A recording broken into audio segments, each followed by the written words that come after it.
I'm a good leader, but a good leader has to learn how to be led, because I need to know what your focus is. I need to know what your mission is. Once I know your mission and your focus, then I can thereby kind of implant myself and say, hey, you know what? I think it should go this way, or I think it should go this way. But I have to learn you first. I have to cultivate that relationship first. A male and female dynamic is very different. And so, like I said, it's like when Wonder Woman meets Superman. He is the Superman, I am the Wonder Woman. And so together we fly high, but together our missions may be different, but at the end of the day, we come together with the same mission to make it better. So you talked about the different structures in the military. How does that coincide to once you come out? And I really want to talk about that transition as far as reporting up, you saying that you get in the ditch with them in the military. How does that differ, or how is it similar in the workplace? Your employees, your subordinates, your soldiers, your sailors oftentimes will think, oh, he doesn't care. They don't care. They're not understanding. But that's where my feet are on the ground, 10 toes down. I am boots to the ground, and I'm finding out what's going on in order to make it better. To me, as advocates in higher ed, it is our job to see you succeed. That is what I'm supposed to do. But I saw oftentimes it wasn't about the student. It was more about the numbers. And so I wanted to give those students a safe place to talk. I remember people used to say, well, you're the veterans person. No, I'm every person. I don't just talk to the veterans. And next thing I know, they're wondering why I got so many students coming to me, because I care. I care enough to listen, to see, and to acknowledge. That's all it is.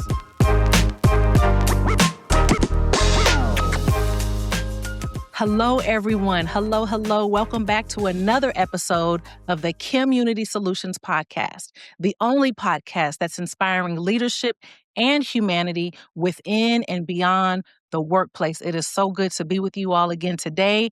Of course, I am your host, Kim the SME. As always, I am only speaking from my experiences. Today, you all, listen up. I have a special guest. A truly, truly special guest.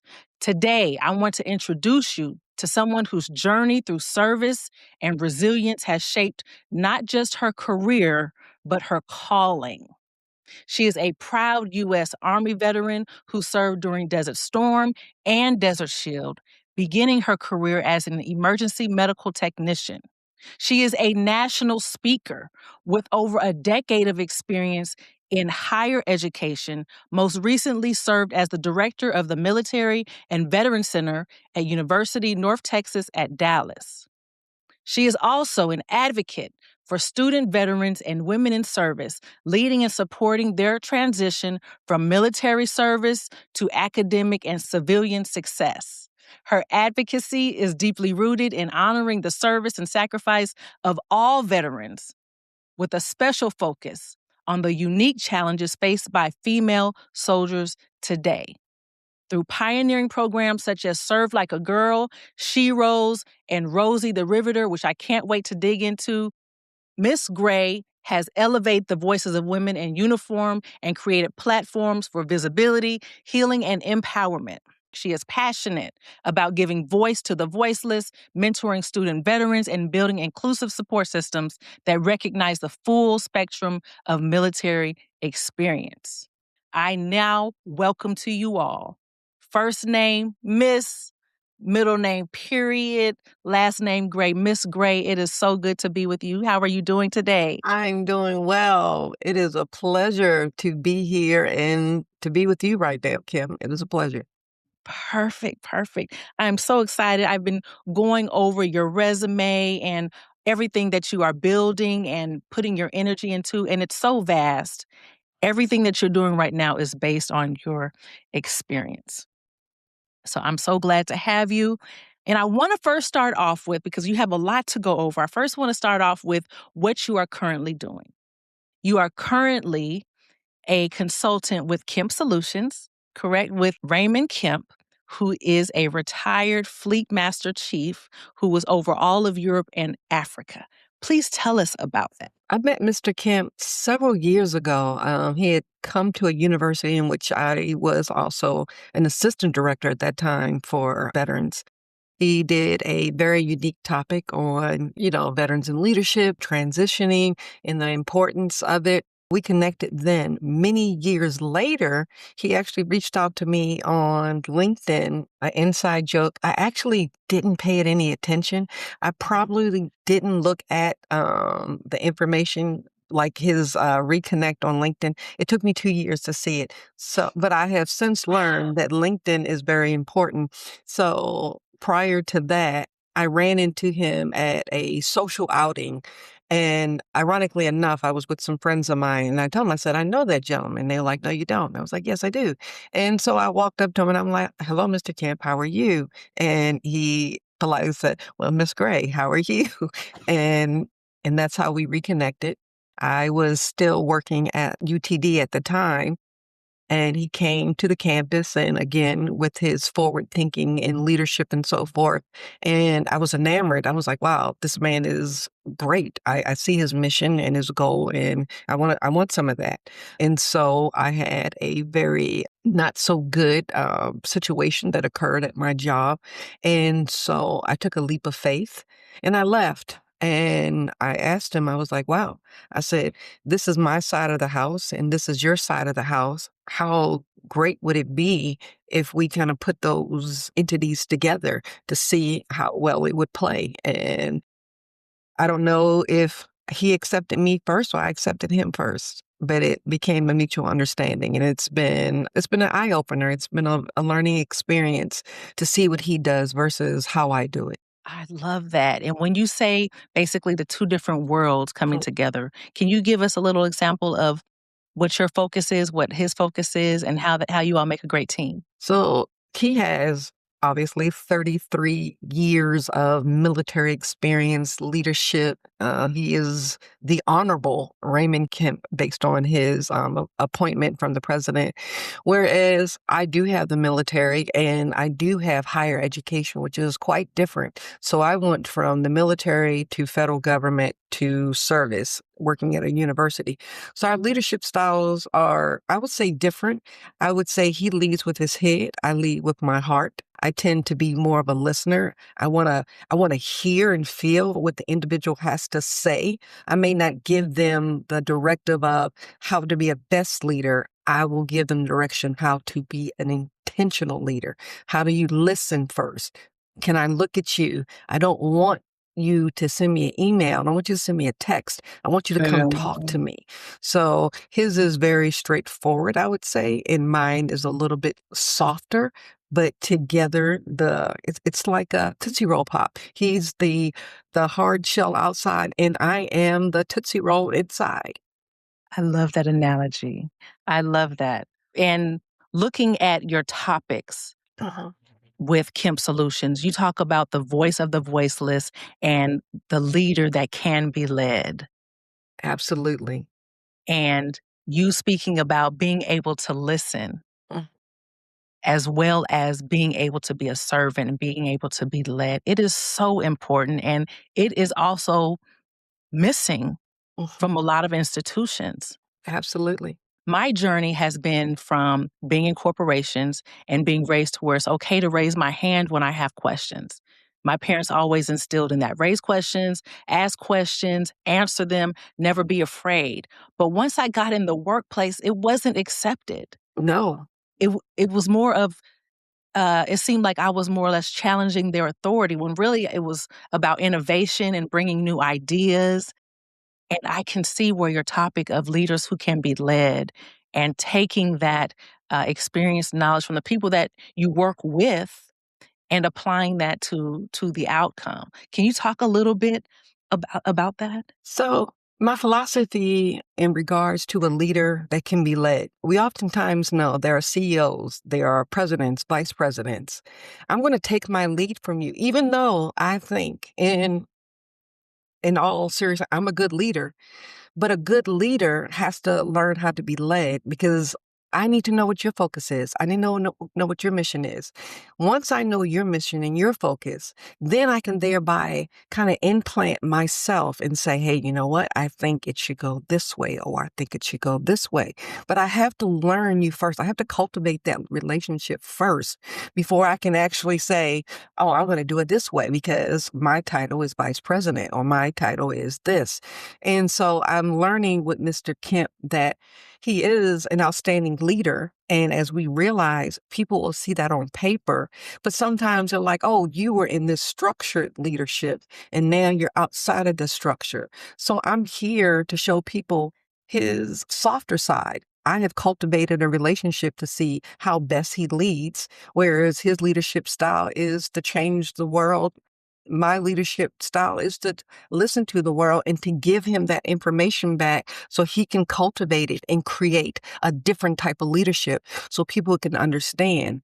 I think people also have to understand that a male and female dynamic is very different. And so, like I said, it's like when Wonder Woman meets Superman. He is the Superman, I am the Wonder Woman. And so together we fly high, but together our missions may be different, but at the end of the day, we come together with the same mission to make it better, to make it stronger, to make it resilient, to make people understand, why are you at this business? Why do you want to be here? How can I best help you?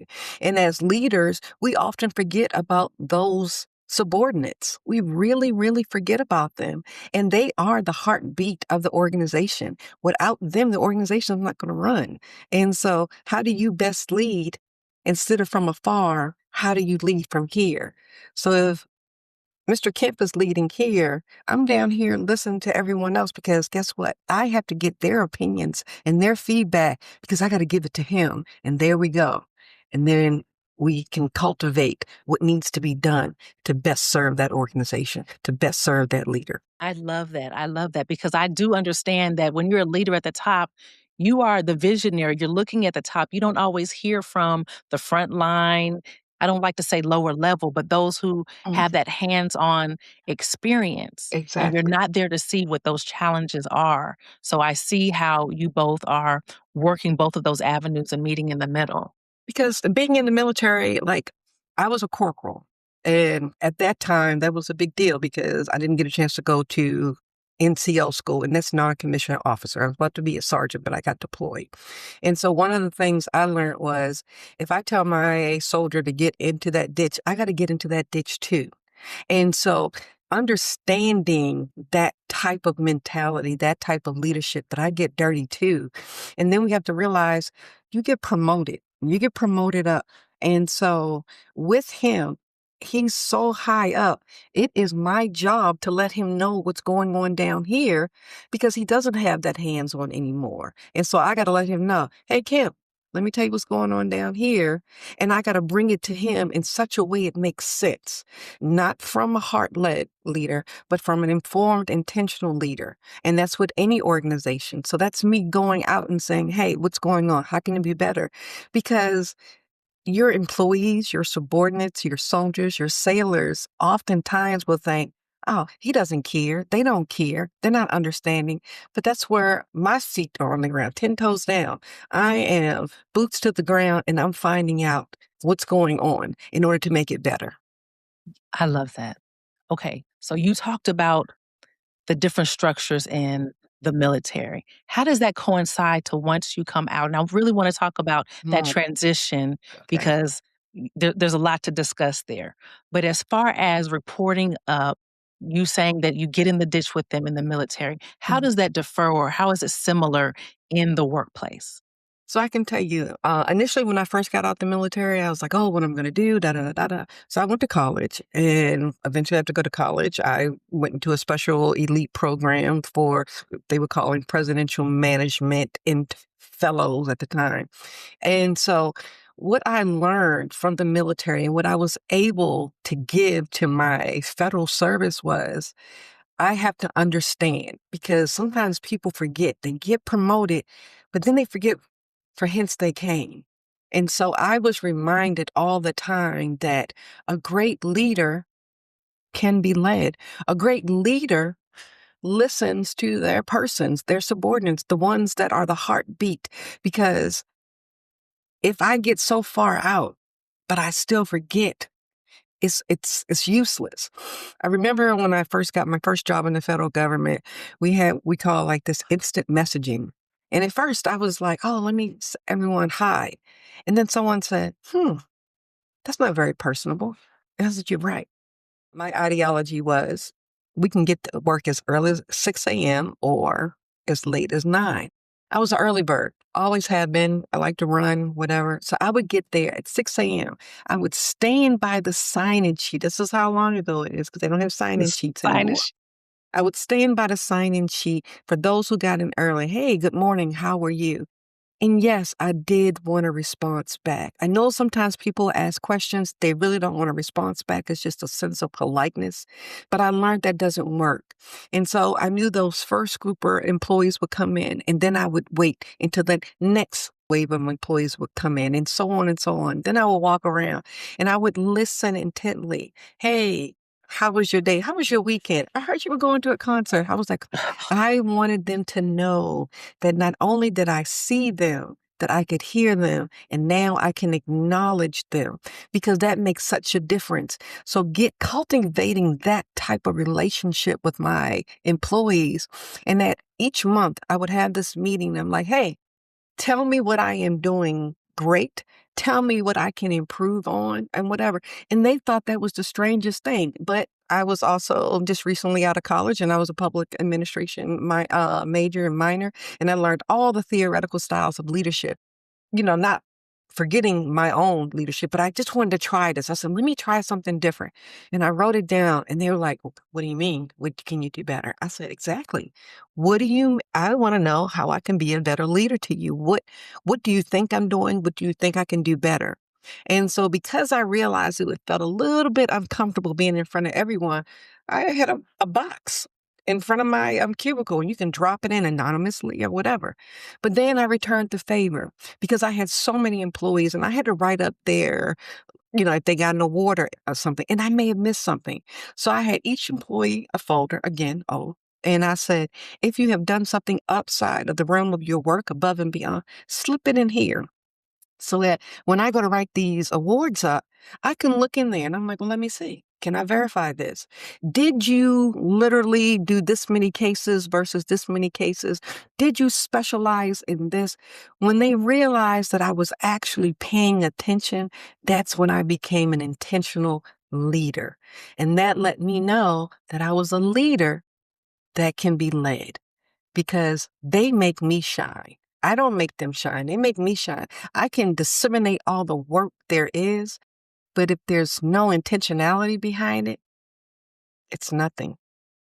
And I want people to feel that it's more than a job. It's a career because we know there's a difference between jobs and careers. I've had many jobs. I've only had few careers. You have said a mouthful. You have said, so yes, so I did write down that you received your master's in urban planning and public administration at Texas Southern University. Yes. All right, all right.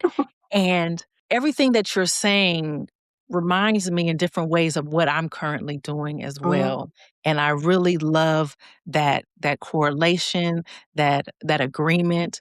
When I start a speech, number one, I always talk about it's not about titles, right? And there's something that I want to bring up that I learned from you through research that I want to make sure I acknowledge.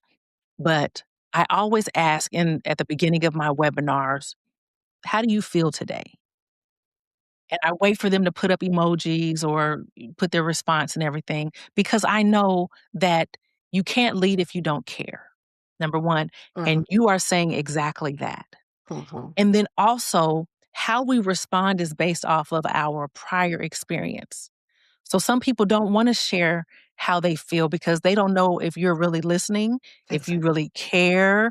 They've seen your actions over your words. And so I really try to take that time for people to say, okay, this is how I truly feel. I don't always have to say I'm okay. I don't always have to say I'm happy, even though that's the expectation. And so Absolutely. you are saying just that. You are saying that you care when you walk in the room and you are checking in on them basically. because once you realize what they are doing, how they're doing, that affects productivity. Mhm. And Absolutely. yes, and that Absolutely. determines how, like, you don't have to make them stay overtime to get the job done. They want to do it because their name is on it. They represent you just Mhm. like you represent them. And that is true teamwork. So I hear, Absolutely. yes, I hear everything you're saying and I'm in agreement. And I love that, what you're doing. And I hope everyone that's listening, especially those in those leadership roles, are taking notice, taking heed, and will apply this to their teams, Mm, their staff, whether in the military or outside of it. You are truly doing the absolutely. work. Absolutely. And like I said, your team makes you shine, and I've learned that over and over and over again. And without them, there isn't a team. Then that means I'm just a leader. What am I leading? If they don't want to follow me, then what am I doing? Absolutely. Absolutely. Another message of yours is the voice of the voiceless. Mm.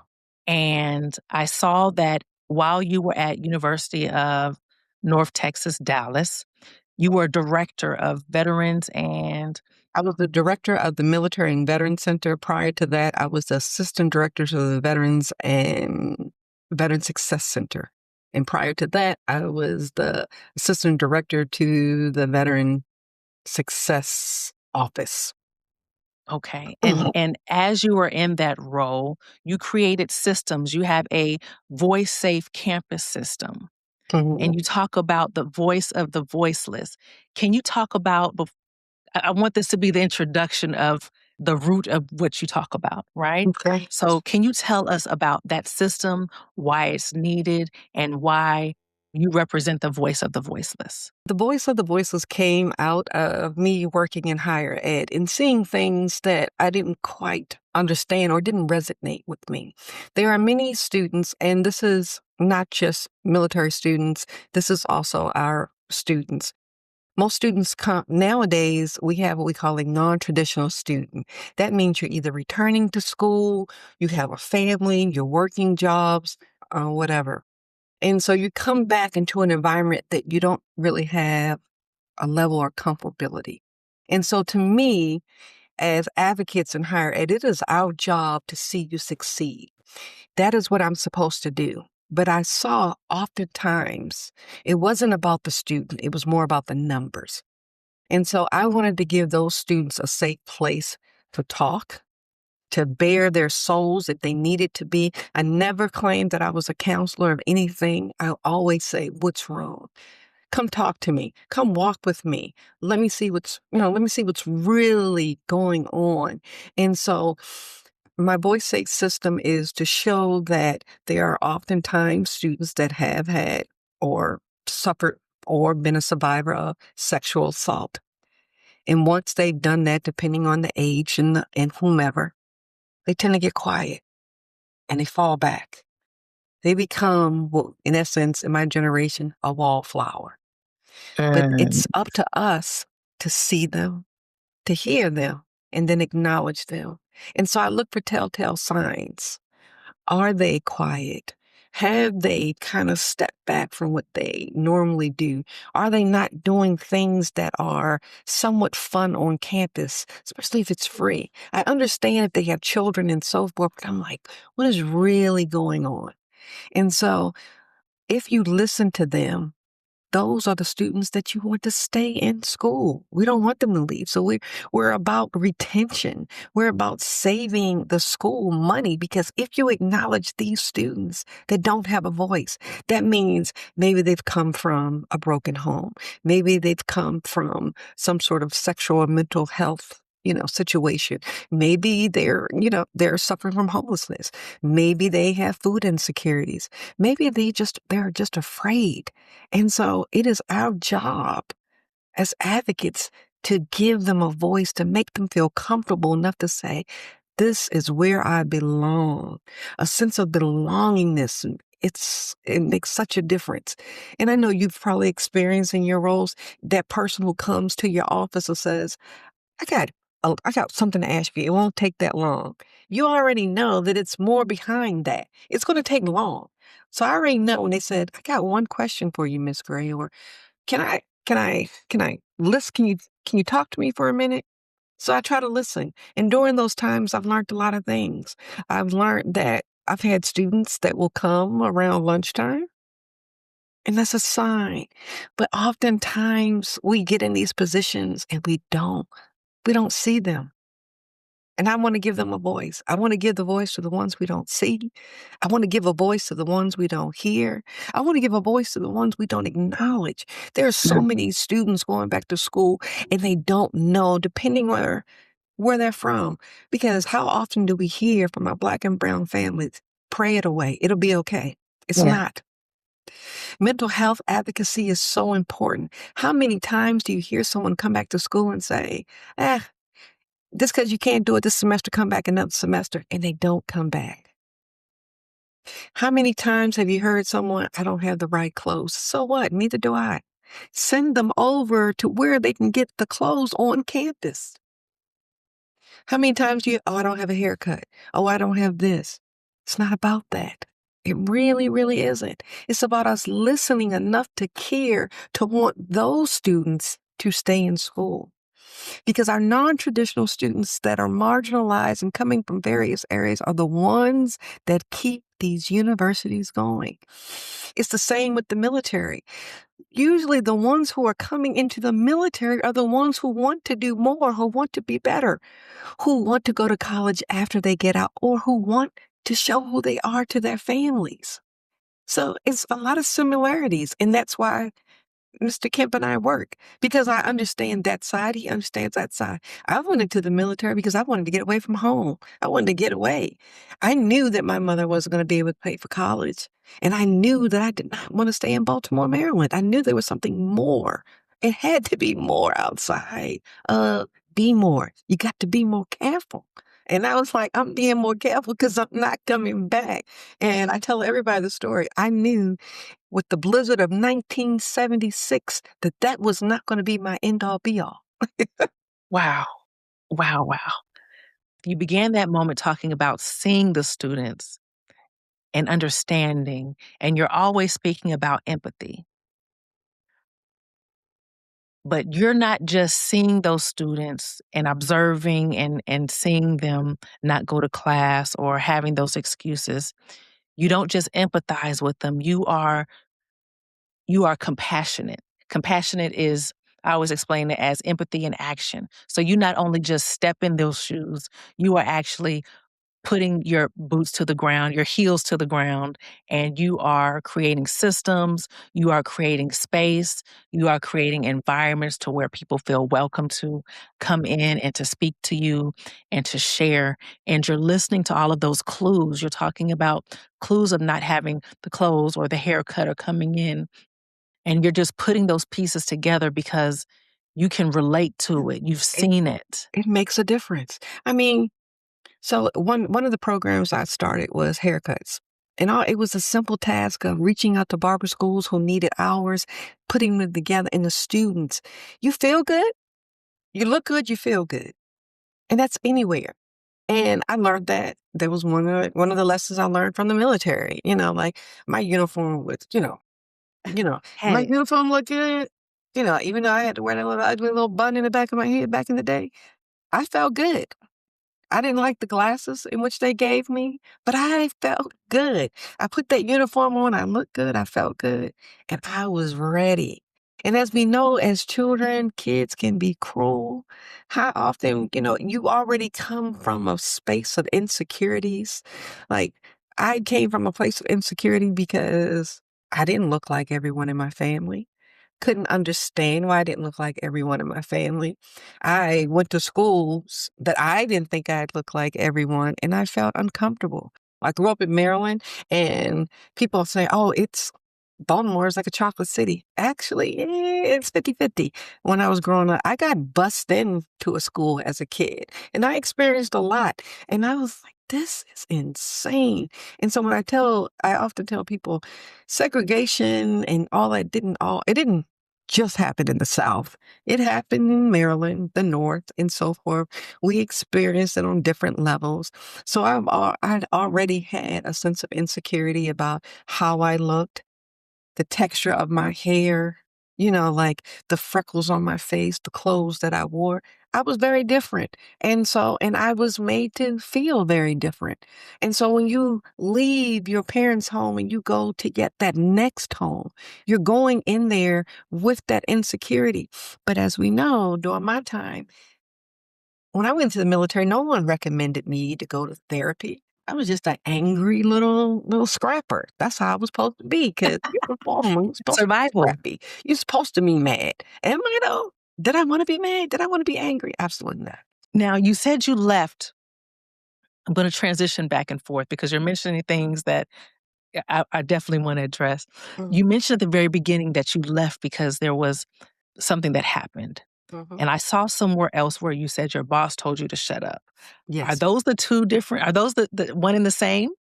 Yes, one and the same.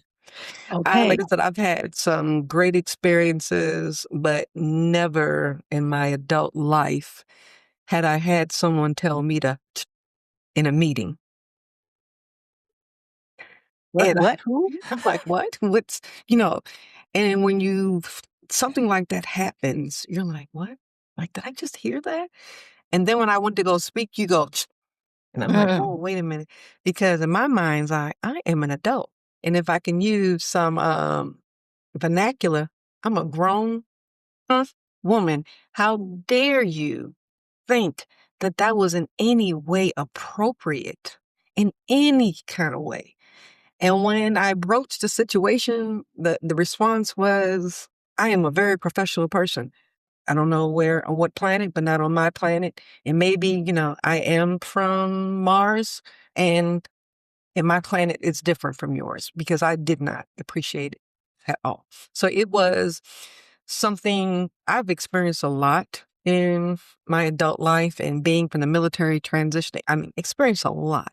That was the first.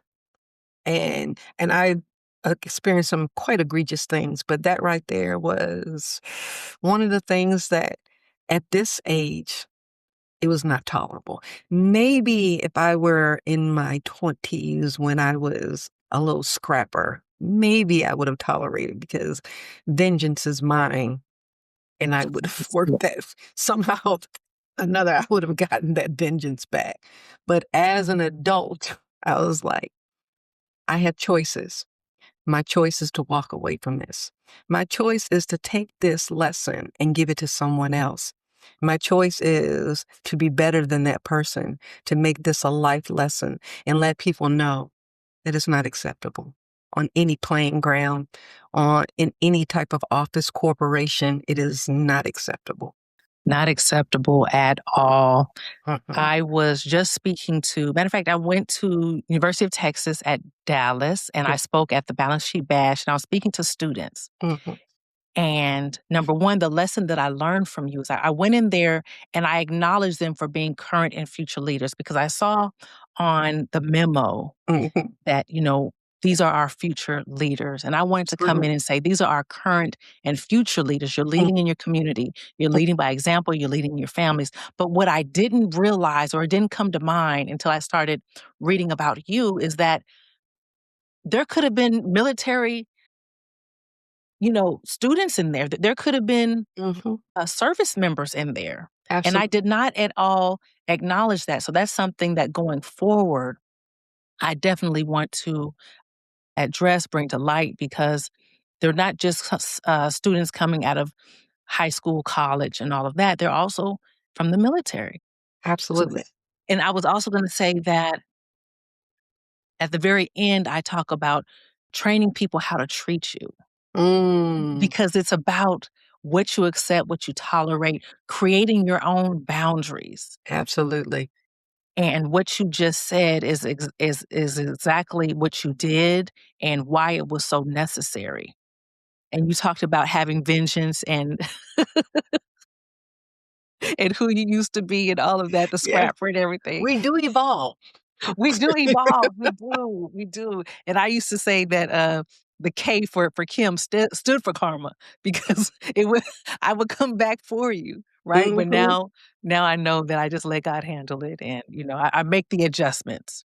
I make the adjustments. So it's not about vengeance anymore. So yes, we do evolve. Now you've been working in these higher education roles with different colleges, and you talk about being a college retention strategist.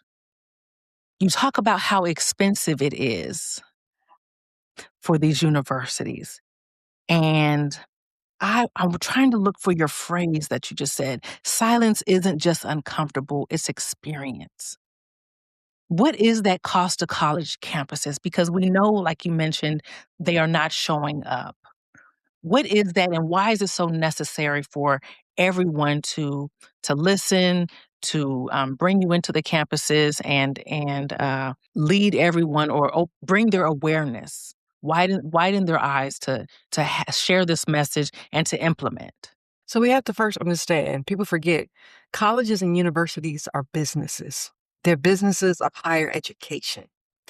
When they get students, they have money. When they lose students, they lose money. And so every campus has a formula. They want to know how many people are coming in freshman year, for junior year, senior year, and then you got your graduate students. Your graduate students come at a higher cost because the cost of tuition is higher. So the cost of tuition, students coming in, it's what keeps those colleges going.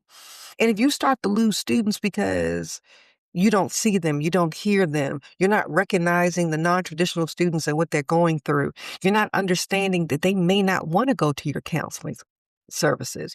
They may not want to be active on campus, even though they say a student that is active on campus is more likely to graduate.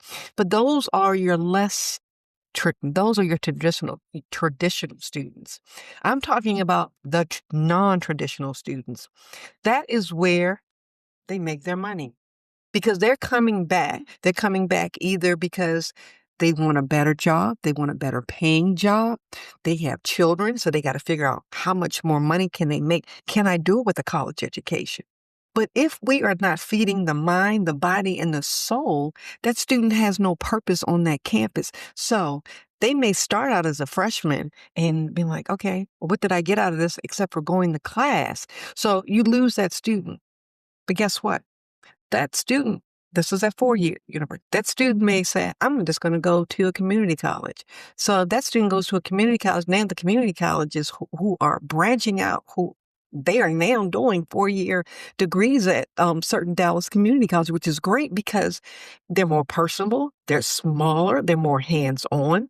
Less You get to expensive. these larger universities, they're not, because students slip through the cracks. I've seen it happen my entire career.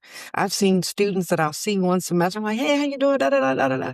And then they're like, we don't see them anymore. They weren't seen, they weren't heard.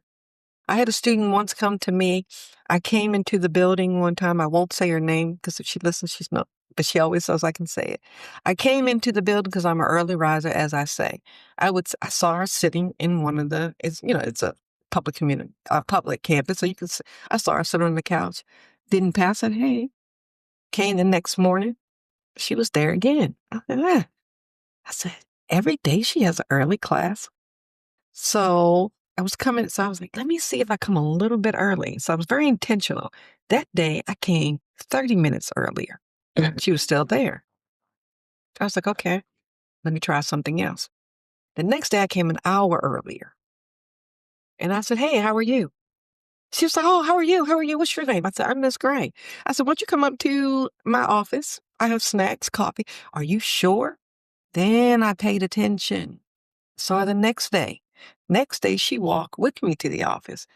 I looked what she had on. I said, the same thing she had on. So I was like, let me talk to her. Hey, where do you stay? How far is your house from campus? Oh, it's not that far. Well, long story short, she was living in a car. She ran away from a situation that was far worse. And she thought, I'm going to run away to college because they're going to understand me. But guess what? They didn't. They didn't see her. They didn't hear her. They didn't acknowledge her. I acknowledged that young lady. I helped her. And lo and behold, she is back on the East Coast. She is raising her little brother. And she wrote a book and she dedicated it to me. And she literally says, thank you for seeing me. Because that's the whole point. Those are the students we lose. I can't do it by myself. And even when you tell someone else, they're like, oh, do a campus care report. And that means you put them in the system that says, oh, I think this student is doing bad. And then they got to go through this, like a group of one person from counseling, one person from this, and then like, oh, what can we do? By that time, it's already too late. What I want to show you is how to look, how to listen, how to acknowledge. Look at those students that saying hi to them meant more than you can even realize. I want to teach them advocacy. I want to teach them to not only to look, to see, to acknowledge, but those are the students that are forgotten about. The students that we see eating that sandwich by themselves on the wall, and you're like, hey, how you doing? They're like, and they look at you like this. Oh, I'm like, oh, I said, I saw you yesterday on that skateboard. I said, you want to teach me? And they're like, nope, they're like, nope, I don't want to teach you. I was like, that's okay. Those are the same students that I've had. If you probably can go back years ago, I do things that make the students want to get to know me so they can express how they feel. I have done TikTok dances, and I can't dance a lick, Kim, but I'm going to try it because if I can reach that student by doing a TikTok dance out of rhythm, then I'm okay with that because he thereby goes and tells another student, that Miss Gray who has no rhythm at all, she is cool. Go talk to her. Really? Then, because I remember people used to say, well, you're the veterans person. No, I'm every person. I don't just talk to the veterans. And next thing I know, they're wondering why I got so many students coming to me because I care.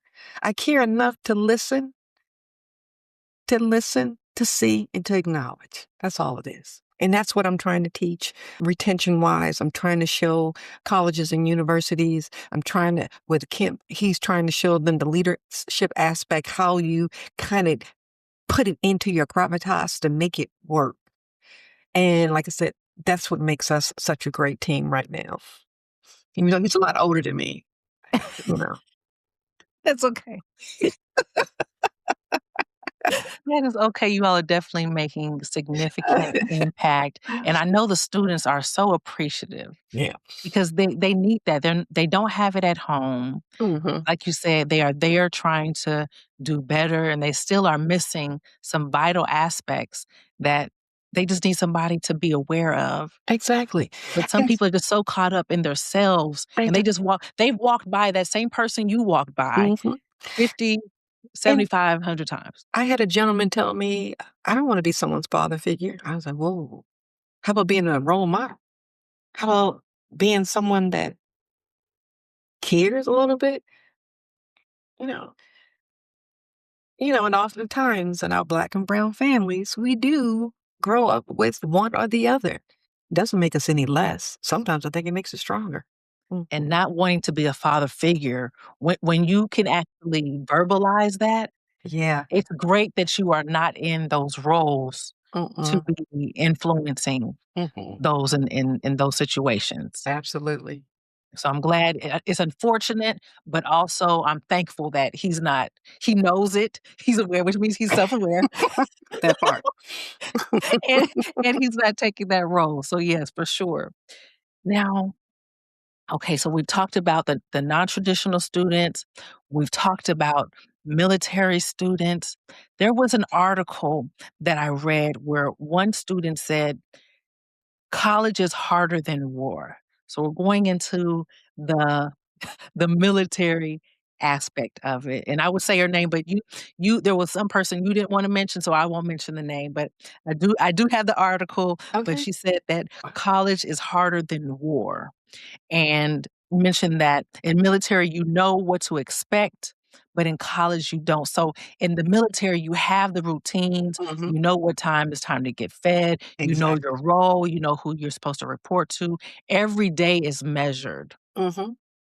Why is that transition so hard from military into college life? No structure. It's No no structure. structure. It's no structure.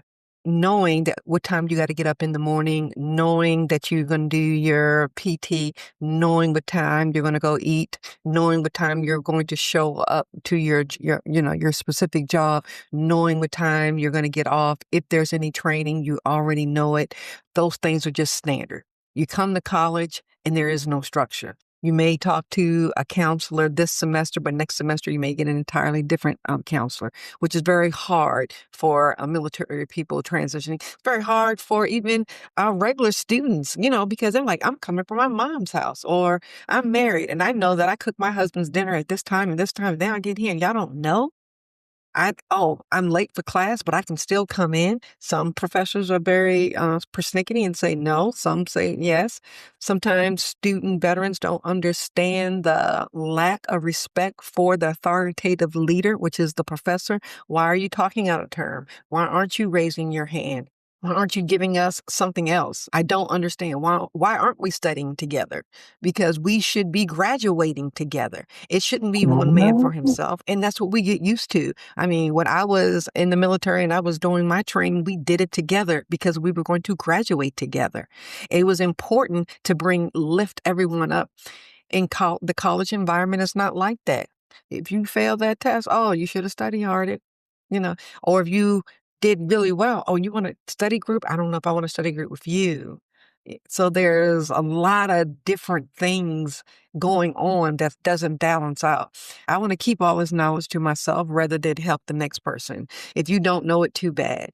And that's another thing. If there were more advocacy on our campus and telling students, it's all right to share knowledge because how you conceptualize it, it's going to be far different from how I conceptualize it.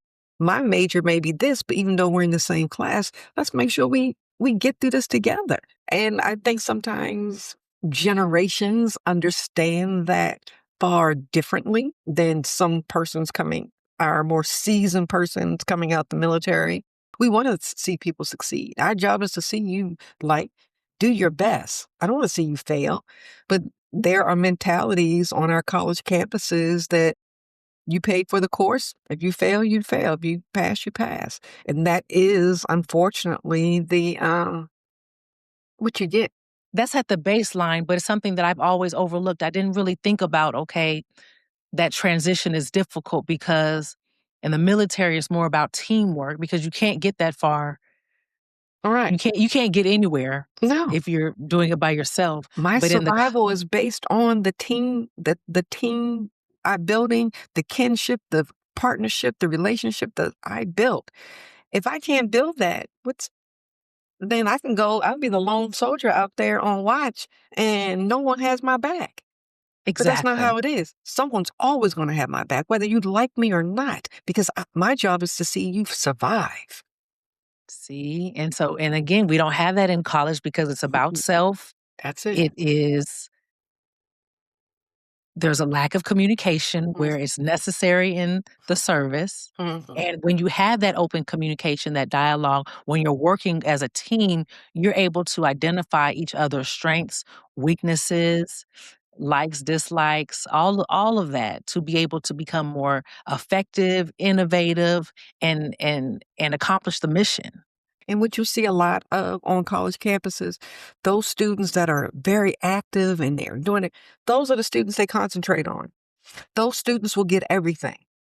But then it's that one student standing over there. It's like, I could have done that.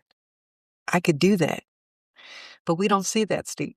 We only see the student that's like, hey, how you doing? Da, da, da, da, da, da, which drives me crazy. Okay. But I'm just saying, but those are the students that get all the accolades. Those are the students that will get featured in the school newspaper. Those are the students that will be, oh, we're going to be this. But what about all these other students? We forget about those. We do. We forget about those. We do forget about those. Now, we talked about, being seen. Let's navigate over to being seen and also hiding. At the very beginning, you talked about trauma in the military. Yes. And you specifically work with and speak on subjects about military sexual trauma, Yes. currently known as MST. Mhm. right? Now, when I looked it up on va.gov, and I was trying to figure out what constitutes military sexual trauma. Mhm. And it gave two examples. It's either a sexual assault or threatening sexual harassment.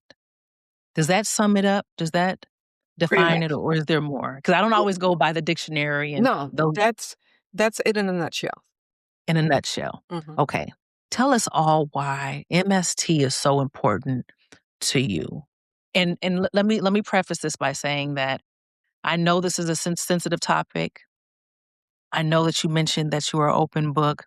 And if there's another way for me to approach it, let me know, because I know you speak about creating that space and using the right verbiage. And if I don't have it, let me know if there's a different way, because other people need to be able to have that open door for those that Absolutely. have experienced it. The best way to broach it is head on. Mm, Um, okay. Military sexual trauma, it is very near and dear to me. I went into the military during a time it was don't ask, don't tell. It was a man's army. I was not wanted, nor was I supposed to be there. And so during those times, it was up. I had to make sure that I was better than, faster than, smarter than my company where I was. I was in a company that was mostly managed, probably 5 platoons, but maybe out of 5 platoons, it was 20 of us. And then you have people like me that are very young. And again, I'm a scrapper. They like I'm supposed to be angry, but I wasn't. Probably I was, but I wasn't. And so it started off. I'm not sure if you want me to tell the personal story, but I can tell you it started off with sexual threats. It started off with things like, oh, my more seasoned folks will know what this is. When I would get in trouble, I got thrown into the motor pool. The motor pool became my best friend because the motor pool people looked out after me because, again, I was the only female in the motor pool. And my first punishment, we were in the motor pool, we're looking at our ambulance and so forth, and they're like, military has this thing. If everyone says it's hot and we got to take off our jackets, everyone has to take it off, not just one person. You can't say, oh, I can take it off. I can't. And so one of these particular persons was like, oh, it's hot. It wasn't hot. I'm like, well, we got to take our jackets. So they made us take off our jackets. And at that time, like I said, I'm young and I wasn't paying. It started off with a walk by, kind of brush by. And I'm like, well, maybe that was a mistake. Maybe I didn't, it's a mistake. Okay. It felt, it didn't feel right. I'm packing up. I'm putting all the materials I need in my ambulance and I feel another brush by, but man, this time it's from the back. Same person. I'm like, not right. Didn't know what to do with it. Very young. Even I was married, which didn't help. Didn't know who to tell. So the first time I'm like, hey, this didn't feel right. I got in trouble. Couldn't figure out what I got in trouble for. They told me to go to the motor pool and bust a deuce and a half tire. Only some people would know what that means. That deuce and a half tire probably was 20 times bigger than me. That was 120 pounds. So my punishment was to go to that motor pool and bust that tire down because I said I think you brushed by me and I think you were a little too close because I learned, as a corporal, and then I remember sergeants, a thing was putting their hands up and saying, I am about to touch you. It would announce it to everyone else, but it also make you aware and it wasn't anything wrong. I'm touching you, the uniform. That's what I was used to. That is what I learned. But as time goes on, it just got progressively worse. They're like, oh, then it was names. Oh, names about my top portion. It was very, very healthy in my day. And so it started off with names like that. And it just got progressively worse. And from that point, I just left it.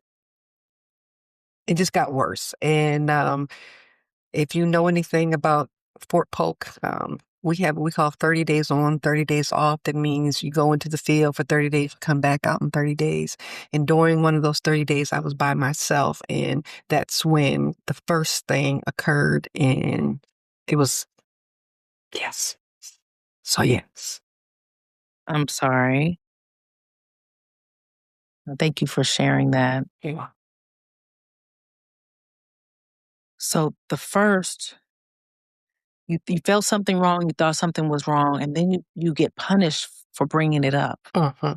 And that punishment is basically a stopping point from you ever wanting to speak up, speak out in the future. Exactly.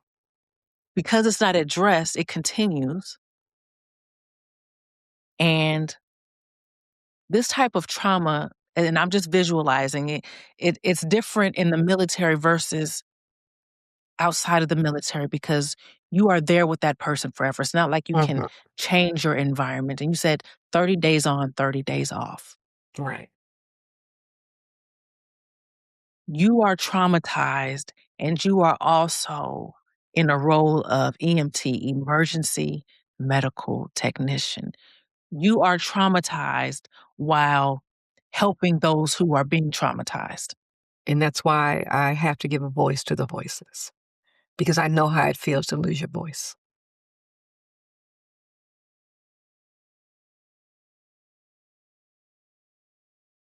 So necessary. And I'm glad that you are taking that experience and as unfortunate as it is, and you are, like you said, giving the voice to the voiceless, helping others go through it, and teaching others like myself when you said the best way to handle it is handling it and speak about it heads on.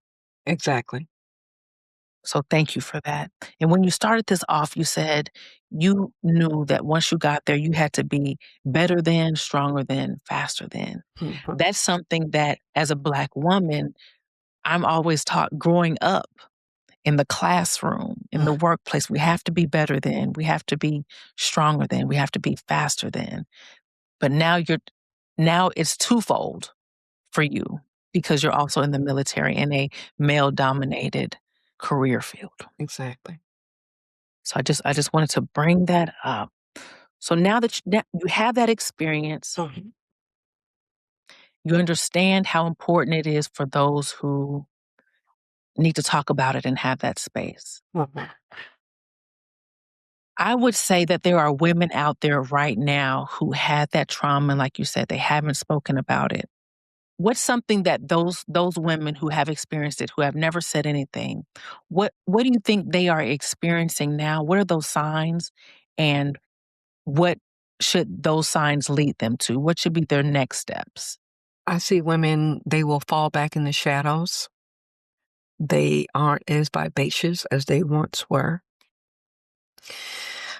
Relationships tend to end very early. Ask me how I know. You just become a shell of yourself and you forget who you are. And you do lose your voice. You have a voice, but not the voice that you deserve, not the voice that God gave you, not the voice that led you to wherever you are. They lose that voice. And I would tell them, if you're at a point and it just hurts so bad, and it's a feeling it starts here because you got to think about it, and then it comes here and it stops you from talking, and then it goes here in your heart and you hold it over and over again. Ice cream doesn't taste as good. Relationships don't last. Friendships are hard. Moving forward is even harder. Laughing is a task. You don't dance the way you used to. As that saying goes, I'll dance as if no one is there, and I don't dance to the beat of my own drum, so I don't mind being offbeat or rhythmless. And it took me such a long time to get there. And so when I get out there, I'm dancing for all those who stop dancing. I'm talking for those who have lost their voice. I will cry a tear with you to let you know it's okay not to be okay. And all those are examples, that's everyday life. Mhm. That's something that they are going through, and there's something that has impacted them Mm. in every function of their life, their laughter, their relationships, their self, and all of that. So thank you so much for sharing that. And you mentioned how you really can't you're punished in the military for speaking up. You were during that time. Mhm. And then I looked at a preview of Serve Like a Girl. Mhm. Oh, okay. And It's amazing, isn't it? it is. It is. And it talks about how, you know, someone said in there that you're not second class, you're warriors, right? And also talked about, uh, As they say, we're victorious, we're not victims. yes, yes, yes. And there was a time when only the service had they only protected or served or provide services for male. Oh, this is so true. Which reminds me, I remember when I first got out the military, didn't know anything about the VA. No one told me about the VA. I had no insurance. And I got out and I came to Houston, ironically enough, and then I left. Another story for another day. But for the first time, I had never had what they had, what was a stuffed baked potato. I don't know why I got it, but I ate this stuffed baked, and it was like the best thing that I had ever had. I walked out of the restaurant and I just poop. I fell, passed out, didn't know what was wrong. They took me to the VA hospital. Only reason they took me to the VA hospital is oftentimes when us soldiers get out, we wear them dog tags like there's no for some reason we forget to take them off. You shower in and you do it because I had my dog tag. So they automatically took me to the VA hospital. During this time, no, there was not a female. There was no GYN doctors. There was no that this. When I woke up, Kim, I was in a set of pink pajamas and they locked me in a room because they were locking me in the room because it was all males on my floor. I thought I was gonna go crazy. I got up and banging on the door. I'm like, what is going on? So no, there were times when the system again was not made for us to get out. It was not made for us to go in. And now they're doing a lot better. So I don't want to sit there and say the VA hasn't really done their due diligence in trying to assist female soldiers getting out. So I don't want to talk ill of them because they are really trying, even though there are some cases where you're like, but I think that's with any system. I think that's with any system. But the fact that a lot of our soldiers do get free medical care, I think that's amazing. Definitely. And I definitely want to point that out as well, because what I saw was, and what I loved about it was the VA.gov says that they provide services for those who have experienced military sexual trauma, MST, and you don't have to report it. It's not something that had to have been reported. No. You don't have to have proof that it occurred. Yeah, you can just go in there and get those services. That's something that I truly appreciate from the outside looking in, because It took a while. It took it took a while. it took a while, but they made it happen. They made it happen. Mind, body, and spirit need to be treated. Absolutely. I am underlining that for sure.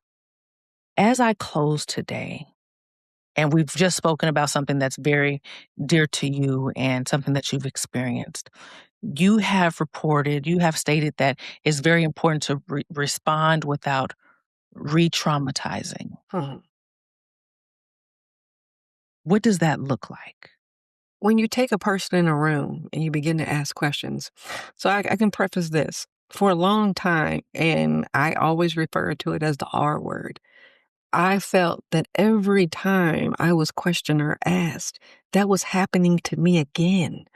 There's a way you can talk to a person, both male and female, who have experienced sexual trauma And sometimes it's the words, or sometimes it's the person. Like, think about what you're telling them or asking them in order to not be re-traumatized.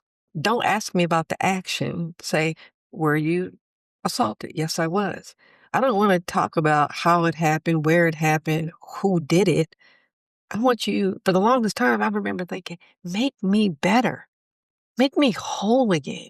Make me not afraid to be in a room with another man. Make me feel comfortable in a relationship that I can pour my heart out to.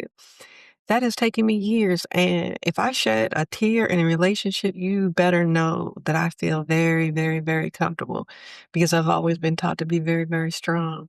And going forward, I'm going to continue to be very, very strong, because that's all I know. And so sometimes letting a person know it's okay to shed a tear, it's okay not to be comfortable in the situation, it's okay to be weak in a sense, because sometimes people, weak is like a dirty word. I'm not weak. I want to be weak sometimes. I do. I absolutely want to be weak. And that's where it also goes back to me being a leader who needs to be led sometimes, because I need that comfortability. I need that soft landing. I need to know it's okay to not be Miss Gray, but to be Marijke. And sometimes that's very hard. It is very hard. When you said weak, that just took me back. I just recorded an episode entitled Strong Enough to Be Weak. It takes strength. It takes strength to Yes, be able to let go, and knowing that something may fall absolutely. during that strength of weakness.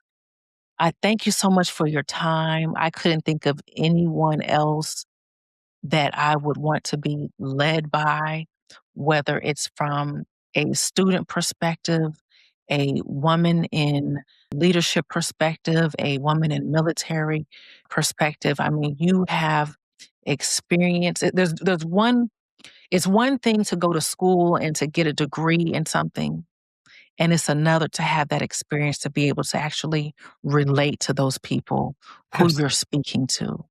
And you do just that. I thank you so much for your time. I thank you for educating us, sharing your story, and also providing that insight into how people can be approaching it and keeping their eyes open for those in need in the paths that we are walking. We are walking by people every day that we could be touching. Absolutely. And it, like you And said, it takes nothing to say hello. Nothing. it takes nothing.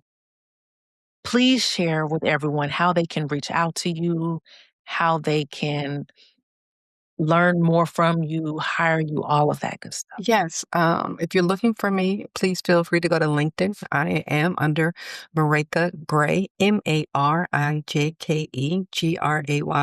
I am on all social media platforms, lowercase I am underscore Gray. I'm on Instagram, I'm on Facebook, and I'm on TikTok. I would love to hear your story. I would love to be able to tell it. I would love to show you the aspects of I Am Miss Gray, as well as my relationship with Solutions, and how we drive the guide on to the leadership unbeknownst to people, and how we can do it better, how we want to help the world one person at a time, one organization at a time. And I look forward to anyone reaching out. And like I said, I do a quilt, and each time I meet a person, I do quilting. And so become one of my squares on my quilt. I love that. You all have been listening to Miss Marijke Gray. We thank you so much for listening and tuning in to the KimUnity Soulutions podcast. When I speak about inspiring leadership and humanity, this is just what I'm talking about. We can have both, you all. Until next time, you all be blessed.